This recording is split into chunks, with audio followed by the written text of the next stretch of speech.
വന്യജീവി ശല്യം രൂക്ഷമായ മൂന്നാറിൽ ജനജാഗ്രതാ സമിതിയുടെ പ്രവർത്തനം ശക്തമാക്കി വനം വകുപ്പ്. ഇതിന്റെ ഭാഗമായി പഞ്ചായത്തിൽ 33 പ്രൈമറി വോളണ്ടിയർ റെസ്പോൺസ് ടീം രൂപീകരിച്ചു.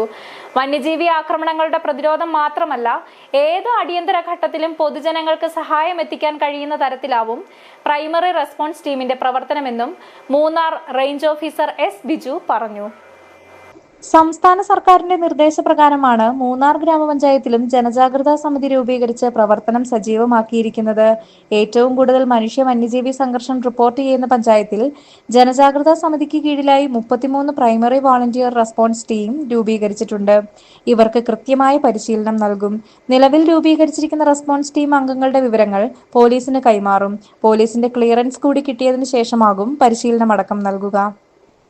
പ്രൈമറി റെസ്പോൺസ് ടീമിന്റെ പ്രവർത്തനം അത് സർക്കാരിന്റെ ആ ഉത്തരവിന്റെ അടിസ്ഥാനത്തിൽ തന്നെയാണ്. അതായത് ഓരോ പ്രദേശത്തെയും അല്ലെങ്കിൽ ആനകളുടെ സാന്നിധ്യം ഉണ്ടാകുമ്പോൾ തന്നെ ഈ പ്രൈമറി റെസ്പോൺസ് ടീം ബന്ധപ്പെട്ട RRTകളെ അറിയിക്കും.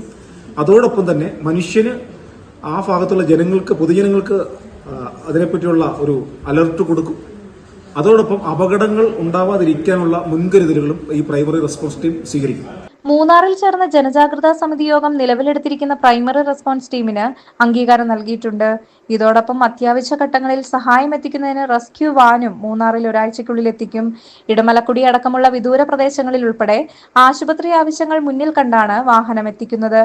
പ്രൈമറി റെസ്പോൺസ് ടീം പ്രവർത്തനം സജീവമാകുന്നതോടെ ആനയടക്കം ജനവാസ മേഖലയിൽ എത്തിയാൽ ആ വിവരം അപ്പോൾ തന്നെ ജനങ്ങളെയും RRT സംഘത്തെയും അറിയിക്കാൻ സാധിക്കും. ഒപ്പം ആന ജനവാസ മേഖലയിലേക്ക് ഇറങ്ങാതെയും അപകടങ്ങൾ ഉണ്ടാകാതെയും പ്രതിരോധം തീർക്കാനും കഴിയുമെന്നും വനംവകുപ്പ് വ്യക്തമാക്കി. മൂന്നാറിൽ ചേർന്ന ജനജാഗ്രതാ സമിതി യോഗത്തിൽ വിവിധ വകുപ്പ് ഉദ്യോഗസ്ഥർ, കർഷകർ, ജനപ്രതിനിധികൾ, പൊതുപ്രവർത്തകർ തുടങ്ങിയവർ പങ്കെടുത്തു. City vision, Munnar.